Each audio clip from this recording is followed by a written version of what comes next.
Welcome to The Sanctions Age, the podcast that explores how sanctions are changing the world. My name is Isfandir Batmangelic. Today's show is about intensifying economic competition between the United States and China. When the White House recently announced it would increase tariffs on a range of Chinese goods, it used striking language to explain why the measures were necessary.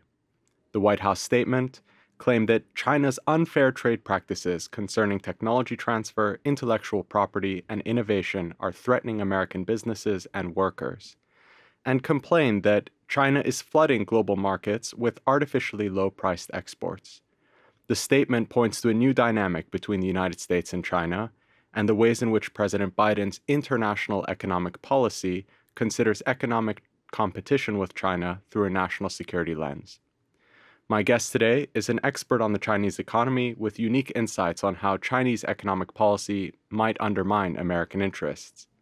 Gerard DiPippo is Senior Geo-Economics Analyst for Bloomberg Economics. He was previously a senior fellow at the Center for Strategic and International Studies.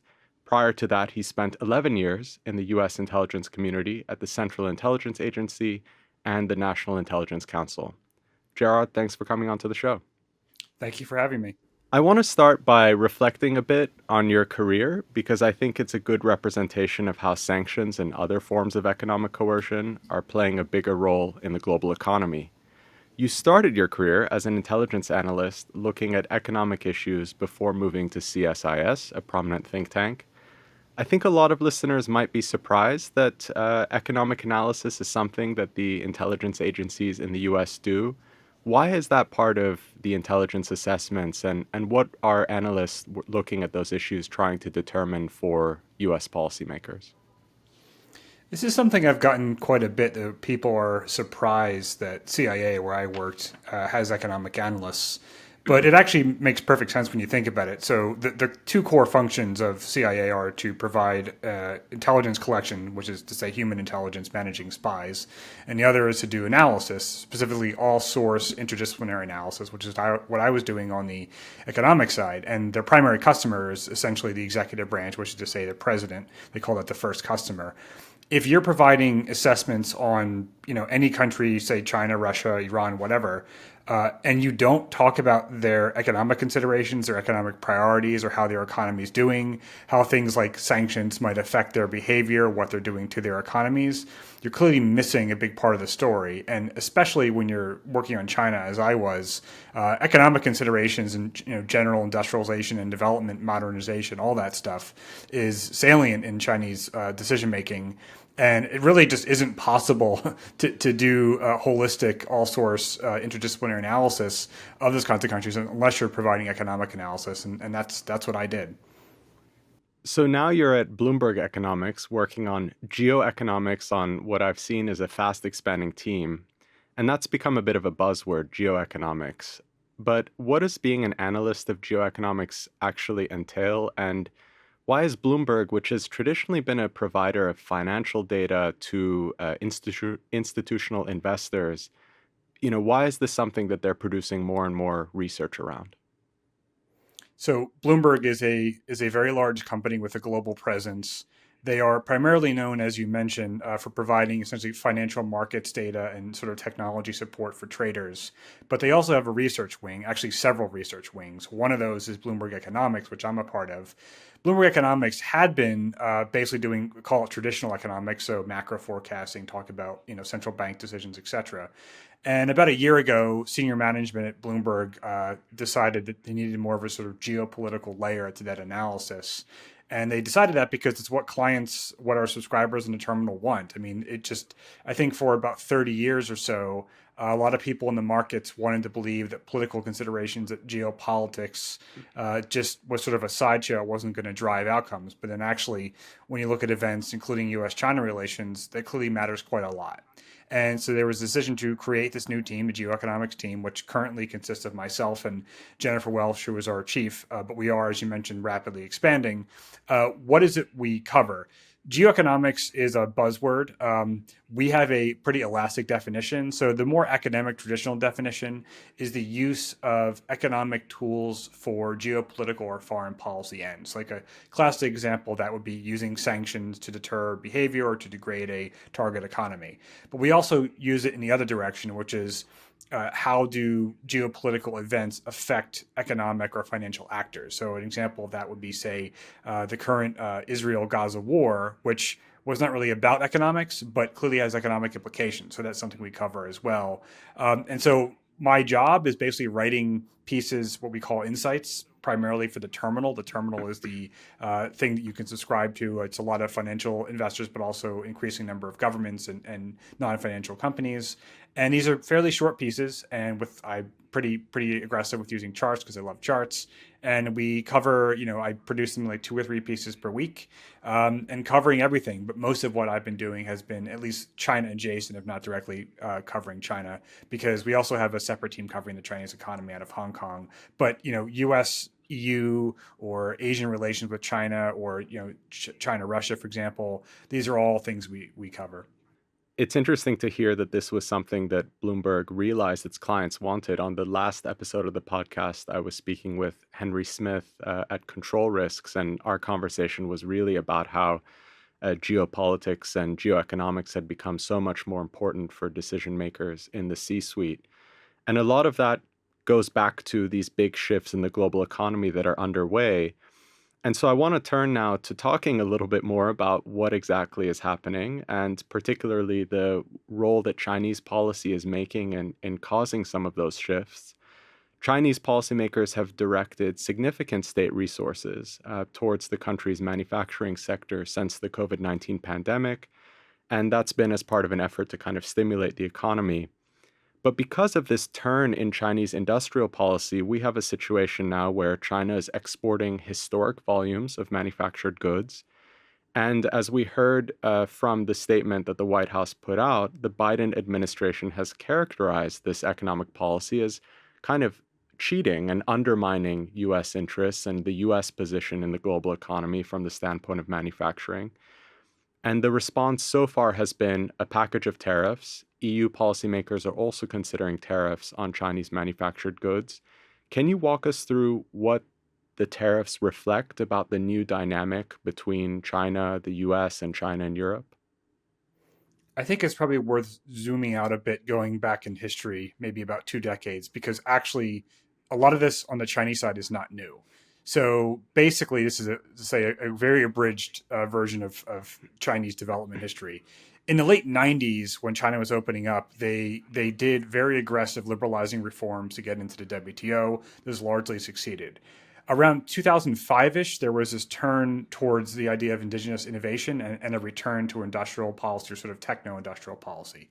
After the global financial crisis, Chinese policymakers basically lost trust in the so-called new neoliberal or Washington consensus order, because they saw the U.S. as basically causing the financial crisis. So basically said, look, we don't need your advice anymore, thank you.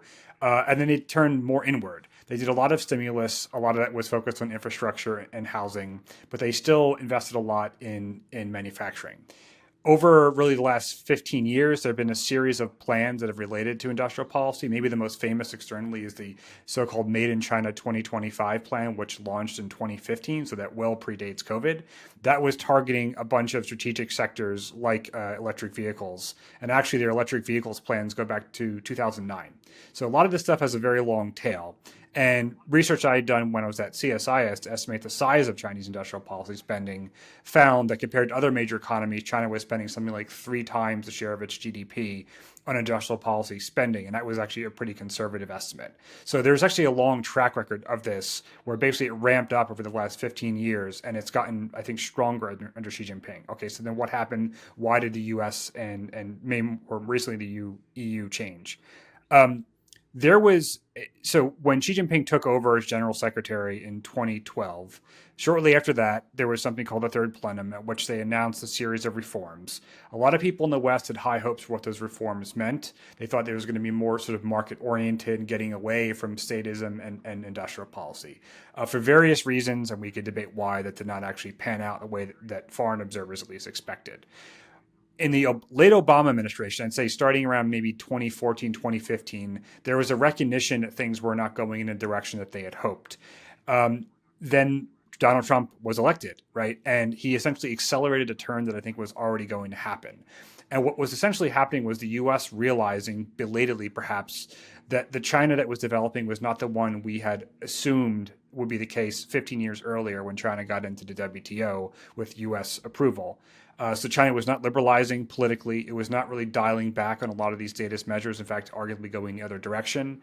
And strategically, it was taking a more aggressive stance in the South China Sea in particular, but also with regard to Taiwan and other areas of the world.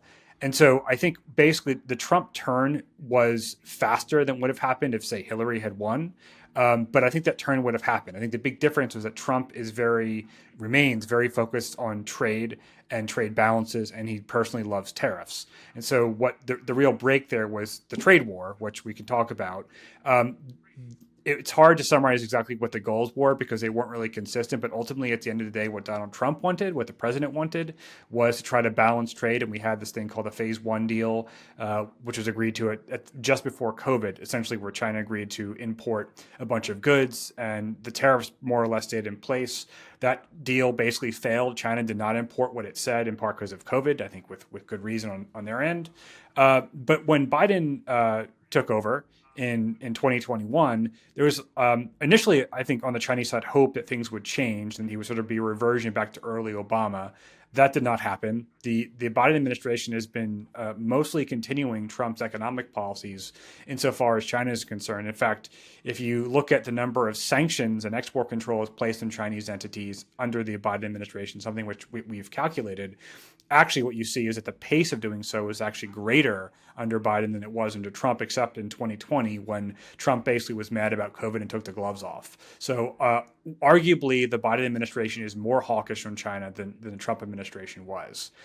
The tariffs remain in place. You mentioned, they just announced a few weeks ago an update to the Section 301 action, which is essentially the trade war action, which it went from 25% to 100% tariffs on Chinese electric vehicles and a bunch of other goods like high capacity batteries, some medical goods, semiconductors, etc. The reasoning for this is ultimately national security. I mean, there's not like one firm consensus in DC as to what motivates all of this, but I would say that a lot of what's happened on the trade side and especially on the industrial policy side, especially the CHIPS Act, ultimately comes down to concerns about China. The concerns are national security in a sense that there's a feeling that the U.S. ought not to rely on its primary rival and potential military competitor for those key goods. So things like semiconductors or electric vehicles is a new issue.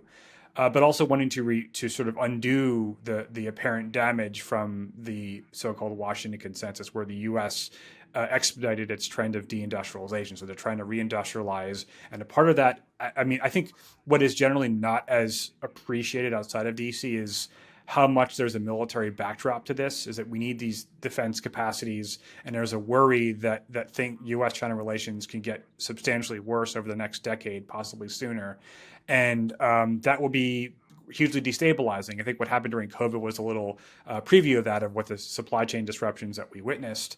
But it really focused the mind. And I think that combined with what happened with Russia and China's or Xi Jinping's strategic support for Putin was a real wake-up call, especially in Europe.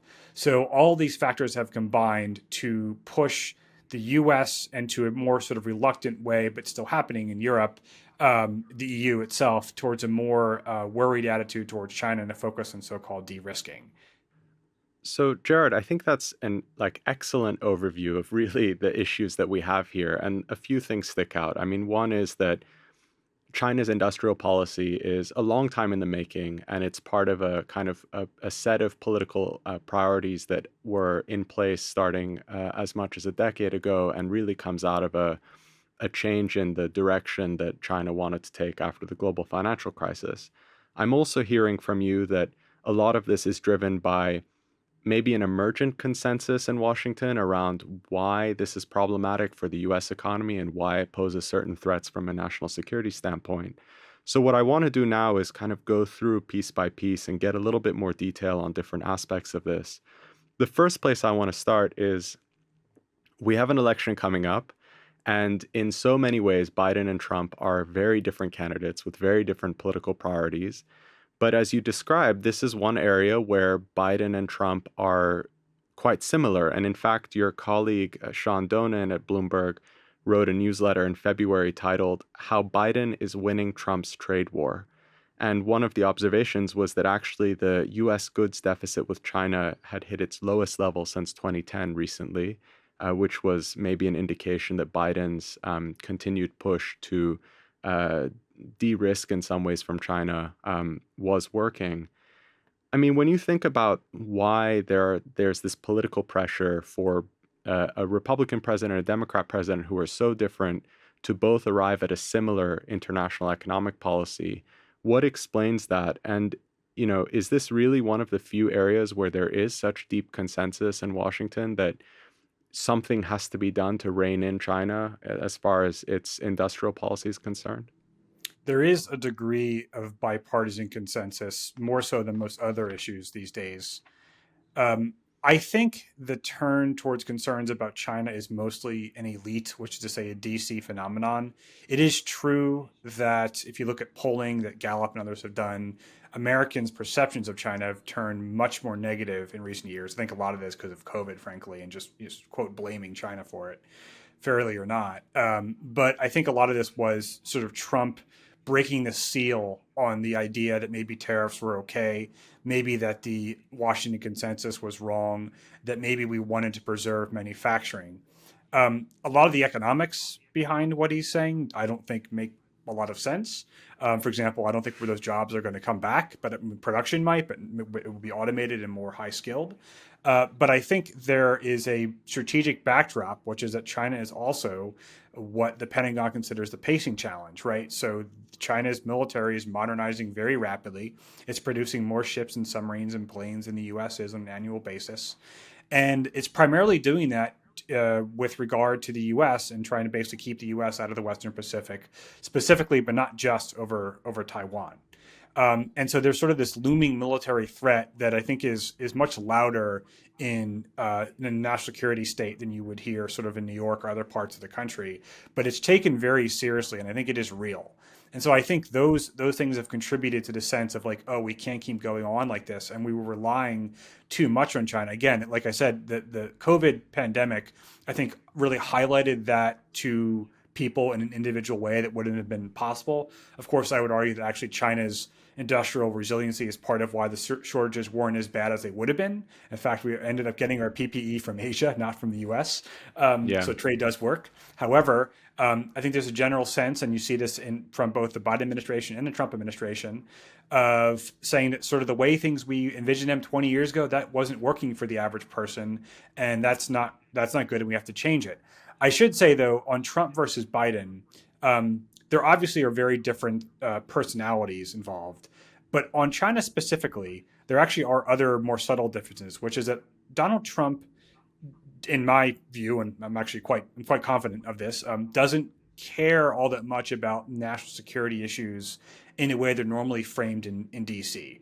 So, for example, the Huawei issue, he doesn't care about that. He just said he opposes a divestment plan with TikTok because one of his main backers is an investor in ByteDance. He doesn't care about Hong Kong. He doesn't care about Taiwan. Doesn't care about Uyghurs. He is really just focused on trade. Whereas the Biden administration has a much broader view that has a much greater emphasis on alliances. What makes it really complicated, however, is that there are a lot of people on the Republican side, people that will presumably be staffing a next Trump administration, who do have a more sort of broadly hawkish view. So it's harder to predict what would happen under a new Trump administration. But his personal view about China, I think, is actually less antagonistic and more sort of strictly trade focused than you would get out of the Biden administration. I think that's a really good point. That some of what's coming out of a potential second Trump term is going to be more driven by kind of basic domestic political considerations. But it also gives us a point of contrast, I think, that leads into the second question on this thread that I wanted to ask, which really goes back to a speech that National Security Advisor Jake Sullivan gave in April of last year. And in that speech, Sullivan kind of set out this goal, a core commitment that Biden had, which was to more deeply integrate domestic policy and foreign policy. So you've just kind of described that maybe Trump primarily cares about this from a domestic policy standpoint. Biden seems to be trying to look at it from the standpoint of both domestic and foreign policy. And what it appears to mean is that Biden's international economic policy is increasingly being kind of devised and implemented with national security in mind. It's interesting for me that someone like Jake Sullivan, a national security advisor, would be giving a speech like this, and that he has become a key voice in defining and articulating economic policy. How do you see this kind of attempt to connect foreign policy and domestic policy, and what's the significance of having national security leadership weighing in on economic policy issues? So you mentioned two different axes, right? One is domestic versus foreign policy. The other is national security versus economic policy. I think the realignment is more salient on the latter. So traditionally, economic policy and national security policy were basically run by different groups of people. In the White House, you had the National Economic Council, still doing economic policy. And that was true both for foreign and domestic economic policy. And then you have the National Security Council, which, as its name suggests, is national security. What I think has happened in recent years is trying to merge those two. And you're right, it was quite notable that Jake Sullivan, who's national security advisor, was giving a speech essentially about international economic policy, right? And I think what it shows is the merging of those two things, which also has happened in other governments, including in China, also in Japan, and to a lesser degree in the EU. I think it's sort of every institutional structure is an outgrowth to some extent of its time or the time that set it up. So the idea that foreign policy and economics were separate, I think, is a very post-Cold War way of thinking, which, of course, in the US, we got away with for about 30 years. If you look at discussions in say, the 1960s or the 70s during the Cold War, there was a closer alignment between economic considerations and national security. So I think we're sort of just returning to more of the Cold War posture. And it's because the economics are sort of it's not just about opening up markets and free trade. It's more competitive. It's about industrial policy. And it's also competing with our main strategic military rival. So I think that's really what's changed. I think the Sullivan speech is important in other reasons. He essentially, he gave a series of speeches actually, but one of them, an earlier one, where he essentially said, we're going to try to stay 2 generations ahead of China on all critical technologies, specifically for semiconductors, but other things. And this idea that basically we don't want China to catch up. He doesn't say it that way, but that's basically what he meant. Yeah. And they have this idea of the so-called small yard, high fence. So the idea is that the U.S. is not going to seek to control many sectors or technologies, but where they do, there will be a lot of controls and there'll be a high fence. I think a lot of people find this analogy annoying and frustrating, in part because the size of the yard keeps growing and it's not really clear like where it ends. And so, and I don't think any administration in the U.S. is going to say this is where it ends, right? There's always going to preserve flexibility there. So there's a general sense of like, this is a dynamic target. There are things that we don't always consider. Like, for example, during the CHIPS Act, there was a lot of discussion about building the most advanced chips. There was a little bit of money in there for legacy nodes, which is, say, more sort of older generation technologies. And only over the past year or so has the administration really realized, oh, wait, the legacy side is really, really important. And we need to focus more on that. Oh, wait, actually, semiconductors are also tested and packaged in China. That's a problem too, right? So a lot of this is like you learn by doing. And the amount of things that become a concern grows over time because as you realize how interconnected things are, and the fact that China produces 30% of the world's manufacturing value added, and it's close to 50% if you're factoring all of East Asia, it's very hard to de-risk those supply chains, right? So I would naturally expect the yard to keep growing. And because so many technologies are potentially dual use, including advanced semiconductors, meaning they could be used for military purposes, the number of things that the U.S. might worry about is quite large. And so I just don't see this stopping, and I see the yard sort of encroaching on other yards, so to speak. Well, I wanted to ask you exactly that. I mean, really how you see this rhetoric around the small yard and high fence, because it's been interesting to see senior leaders in the Biden administration, Sullivan, Janet Yellen, Antony Blinken, kind of come out and say try and reassure the Chinese that the yard isn't going to extend, that the efforts to limit China's advance on certain technologies to maintain the US's edge is really limited in terms of what technologies are supposed to be affected. But I'm curious to know whether you think that if whether Chinese officials should buy those arguments that actually the yard is going to remain small. I mean, it sounds like you don't think that it's really heading that way. And actually, as the US learns by doing, it's realizing it needs to, if it wants to maintain its advantage, expand the range of technologies around which it is building a high fence. How do you think Chinese policymakers should be reacting to the reassurances that this economic competition can be limited? Both sides are competing to some extent at the technological frontier, right? So we would expect the yard sort of naturally grows by innovation. So of course, the number of technologies that would be affected would expand over time. Beijing certainly does not believe the U.S. claims. They generally think that the U.S. is pursuing what they call all-around containment. So basically trying to stunt China's technological modernization. China has this new concept called new productive forces, which was introduced at this year's National People's Congress, or sort of was reiterated. And it focuses really on three technologies: electric vehicles, high capacity batteries, and solar. So really green tech.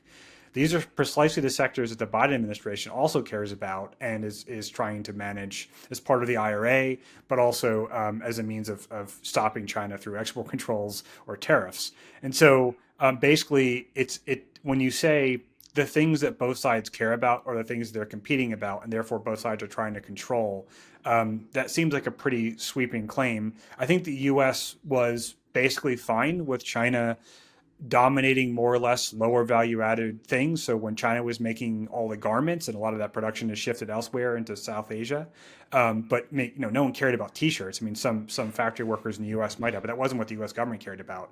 The real issue is China's scale and the fact that now it is operating in the same technologies where the U.S. and the West wants to lead in. And now you see it even outside of the manufacturing sector, things like artificial intelligence, which people weren't talking that much about 2 years ago. And now is a huge thing, right? So everything becomes subject for competition. And, in fairness, the Chinese side has a pretty adversarial view towards the U.S. as well.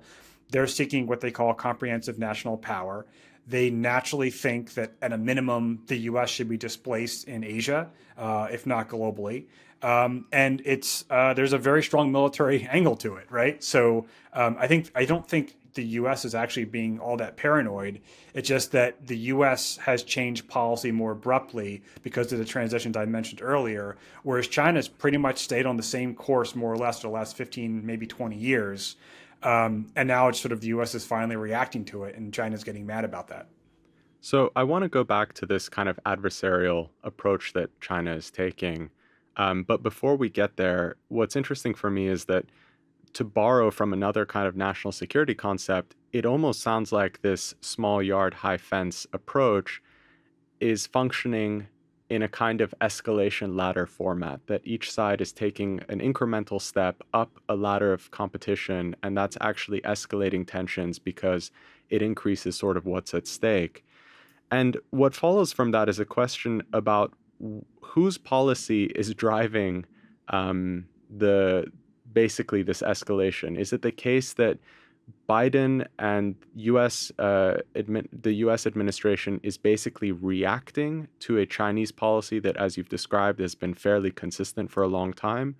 Or are we in a position now where, let's say, going back a few years, particularly to the period right after Trump's trade war, Chinese policymakers see this new kind of confrontational approach from the Americans and therefore have decided to respond by escalating in turn and accelerating on some of the things that they had been doing, as you say, for as much of a decade before then? So around 2018, so when the trade war was starting, there was I think, consensus in elite Chinese circles that what they expected the U.S. to do in about a decade was happening sooner. So I don't think they were surprised at what was happening. They were just surprised that it was happening much faster in a sort of nonlinear way with the trends of the previous administrations. As you say, the Chinese policy has been fairly consistent. It was the U.S. that changed. That ladder, the escalatory ladder, I think of that as sort of the ladders of just economic development, right? So as China advances on each ladder, each new technology, that's something else that advanced economies are going to get prickly about. I think there is definitely a feedback loop going in both directions. So, for example, China's famous or infamous Made in China 25 was modeled on Germany's Industry 4.0 plan. It came out a few years earlier, but it was much more aggressive. The US Section 301 tariffs, when they were being devised, were focusing quite a bit on the sectors that were identified in China's Made in China 25 plan. And so it's sort of like we use each other as metrics, and one side identifies a priority, and that becomes a priority for the other side. So there is a sense in which I think both sides are kind of upping the ante on each other and accelerating things that probably would have happened eventually, but they're just happening faster.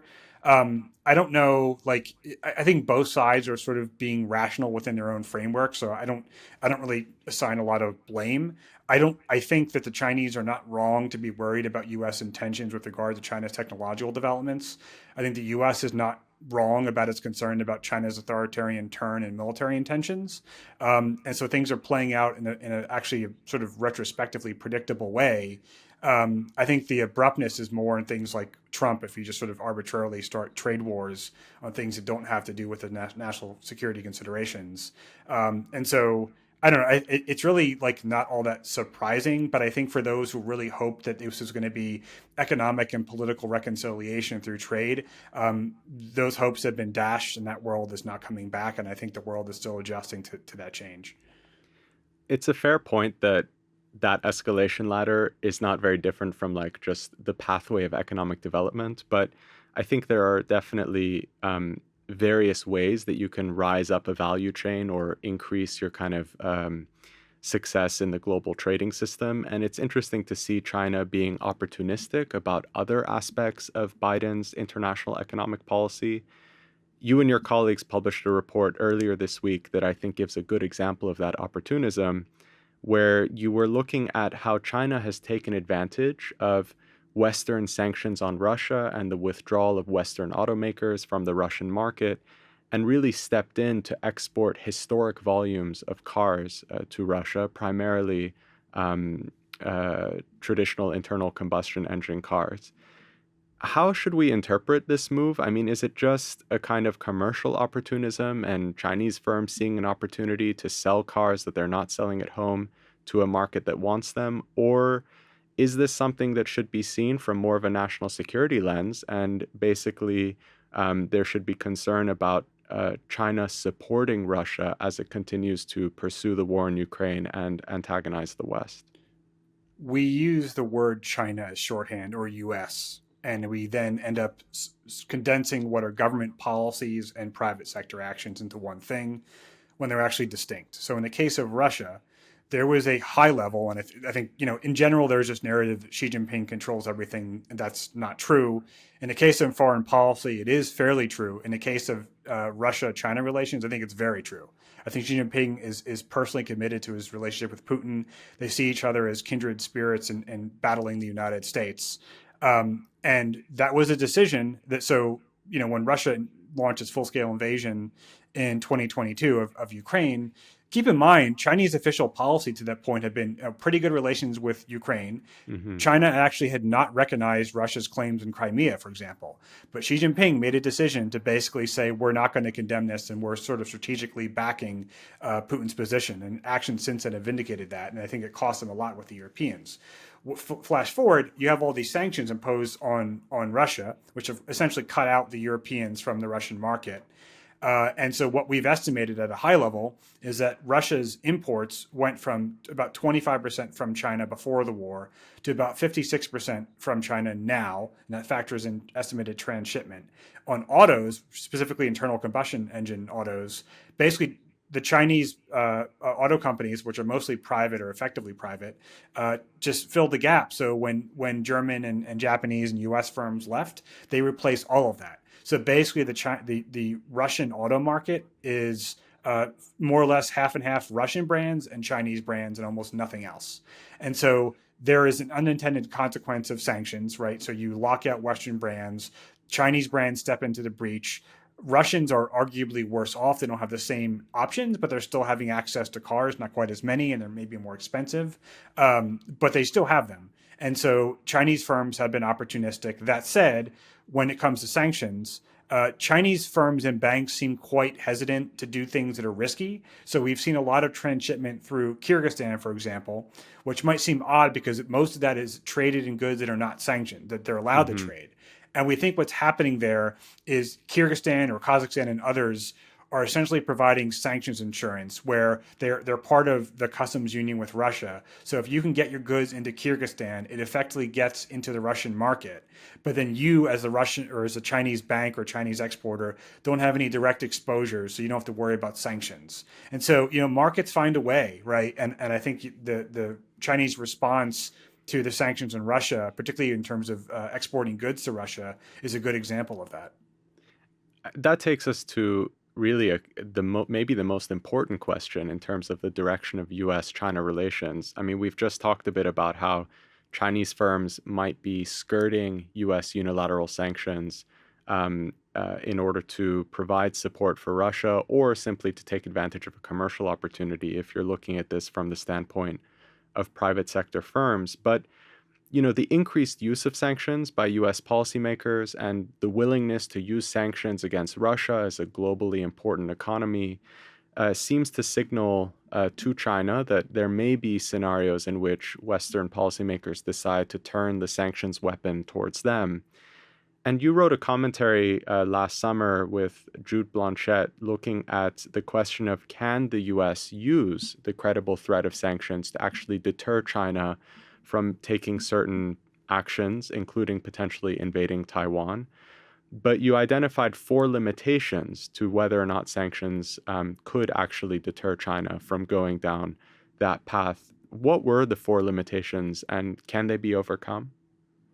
So backing up a bit, Chinese policy, particularly the 14th five-year plan, which is the plan we're in now, is very focused on self-reliance.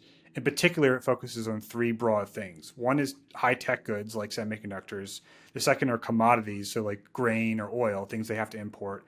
And the third is their reliance on the dollar or trying to get away from it because of sanctions.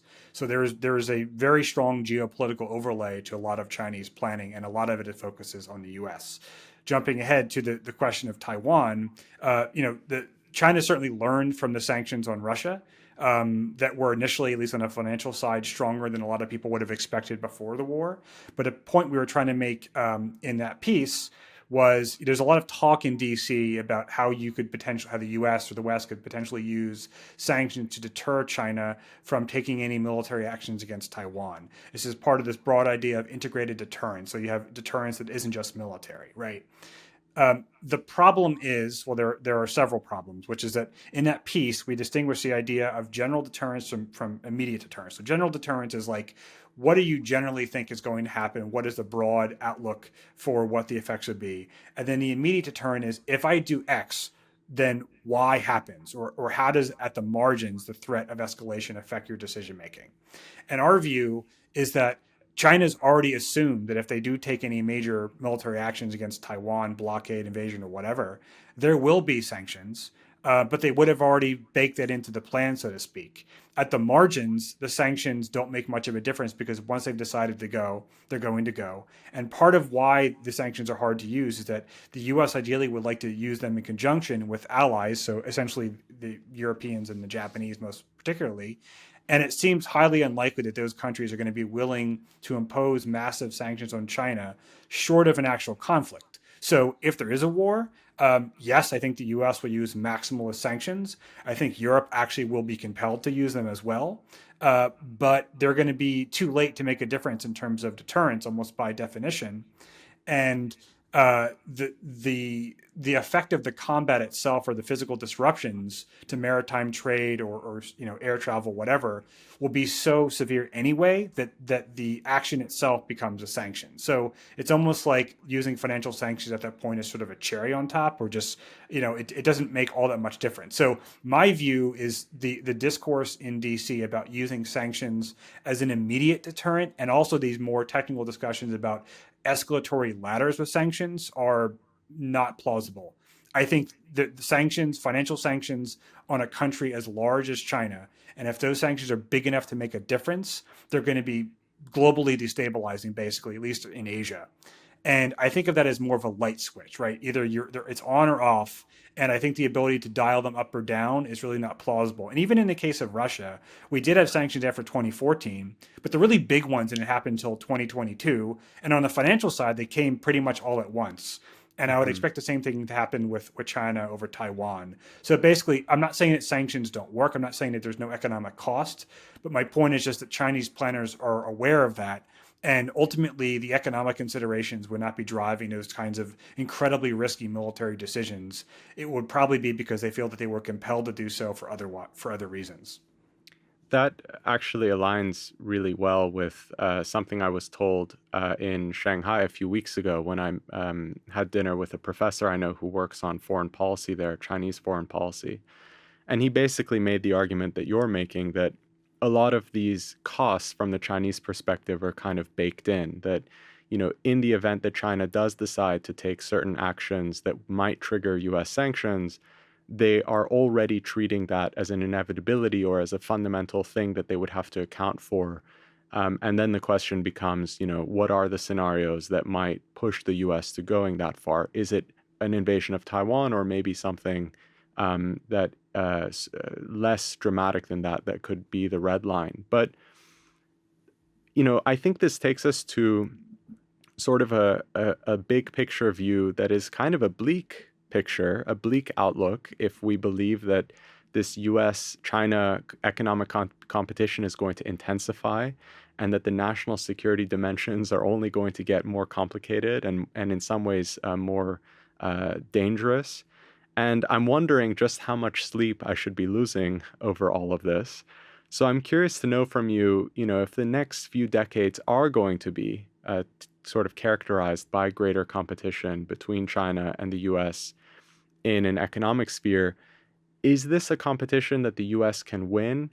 Or are we looking at a kind of competition where almost necessarily the spillover effects, maybe dysfunction in the global economy, or maybe negative impacts on the energy transition, which is something that a lot of commentators have pointed to, necessarily mean that we're heading to some kind of lose-lose equilibrium? Well, this is a world I, live in, so to speak, and I don't lose that much sleep about it, in part because I don't worry a ton in the near term. But if you say decades, yeah, I'm pretty worried. In part just because if you look at the trajectories and the policy priorities and strategic imperatives as they're conceived on both sides, um, it doesn't give one a lot of optimism. I would say that if in 2 or 3 decades, you and I are talking and we're talking about how bad the economic competition had become, and that's all we're talking about, that will Then be that's a good outcome. yeah, that's an outstanding diplomatic success on both sides of the Pacific. That's the best case. The worst case is war, basically, which is not my Mhm. base case, but I think it's definitely plausible given the way things are going. I think China talks about win-win cooperation. I think the idea of sort of mutually beneficial trade as being the primary impulse on both sides at the political level, that's gone. I Mhm. think trade is not going to die. Obviously, there's still plenty of world trade and with other partners, and Chinese supply chains moving elsewhere, like to Southeast Asia, just means the U.S. will trade more with Vietnam, for example. But I don't. I think it's no longer a world where policymakers in the U.S. are essentially focused on profits and efficiency. It's on other things that actually, that those things might sound like not like they should be priorities for average people, but it actually means that stuff will cost more. I think real buying power will be eroded compared to what it would have been otherwise. Now we might still have economic growth, productivity could still boom because of AI or whatever. It doesn't mean that it's going to be catastrophic as a lived experience. But I think the U.S. consumers experience 20 plus years of constant deflation in manufactured goods, and a lot of that is because of trade with China. I think that deflationary impulse is mostly behind us, and now we're in a new era of trying to sort of address national security concerns, but with an economic cost. And so I don't know. I mean, obviously, I don't have a crystal ball. I think economically, I don't know what winning really looks like because, like, you don't. people treat this almost like it's a game, but the game never ends, right? The world doesn't end. At least I hope it doesn't end. And so both economies are still going to be there. I hopefully both are prospering and being peaceful. I think that my baseline is probably that the U.S. and Chinese economies will be much less integrated in, say, 10 years, certainly in 20 years, than they are now. I think political trends are harder to forecast, at least on the U.S. side. But I think it is definitely going in a darker place. And the narratives that we would have been having about U.S.-China relations 20 years ago, certainly in the 90s, that's not coming back. And so, depending how long your outlook is, whether you want to lose sleep over that is up to you. But I think it's a world which hopefully we can manage and we can mitigate some of the extreme downside risks. But the tensions are going to persist, and I think a lot of companies and governments are responding accordingly. The observation about, deflation and that's something that, US consumers won't benefit from is an interesting one, because it kind of suggests that American consumers are going to be paying for their security as the economic policy gets married up to a kind of national security outlook. Let's just hope they're actually getting their security if they're paying for it. Gerard, we've reached the end of our time, which means I need to ask you the final question that I ask all of the guests on the show. When did you realize that sanctions were changing the world? If we have a broad definition of sanctions to include export controls, we can, yes. I would say 2019, when the U.S. imposed export controls on Huawei, which was at the time arguably China's best international technology company. And the U.S. was, in essence, trying to kill China's leading company because of national security concerns with 5G and other things. And that was a real shot across the bow. I would actually argue maybe had a bigger effect on thinking in Beijing than the trade war itself did, because it meant, the U.S. is not going to allow us to have the nice things, so to speak. Tariffs, trade, that's sort of, we understand. There's kind of a conventional framework for that. But saying we're going to prevent China from reaching the technological frontier and exporting it, that was a new era, and that era has continued. A really interesting example also because one of the ways that the U.S. could justify shooting across the bow was Huawei's activities in Iran that the U.S. considered sanctionable. Gerard, thank you so much for coming onto the show and for presenting, I think, a really clear analysis of where things are. Hopefully the outlook is not as negative as it might seem sometimes. Thank you for having me. I'm Esfandiar Batmanghelidj, and this has been The Sanctions Age. Our show is produced by Spiritland Productions and supported by a grant from the Halling Center for International Dialogue. Thanks for listening.